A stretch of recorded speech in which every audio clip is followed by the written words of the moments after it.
Viewers, please follow us on YouTube and Facebook. ہم لوگ social media استعمال کرتے ہیں.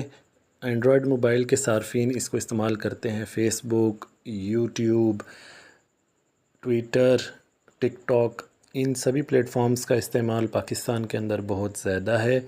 یہاں پر پایا جانے والا مواد عموماً غیر تصدیق شدہ ہوتا ہے اور بعض اوقات اکثر عوامی رائے کو قائم اپنے حق میں کرنے کے لیے پروپیگنڈا بھی کیا جاتا ہے. تو یہاں سے مواد کو ہم اپنے مرضی کے موافق پاتے ہیں، اپنے مزاج کے موافق پاتے ہیں تو آگے شیئر کر دیتے ہیں. یہ شیئر کرنے کے بعد اگر وہ جھوٹ پر مبنی ہے تو ہم اس کو ڈیلیٹ بھی کرنا چاہیں تو وہ آگے اتنی جگہ کاپی ہو چکا ہوتا ہے کہ اس پر اختیار باقی نہیں رہتا.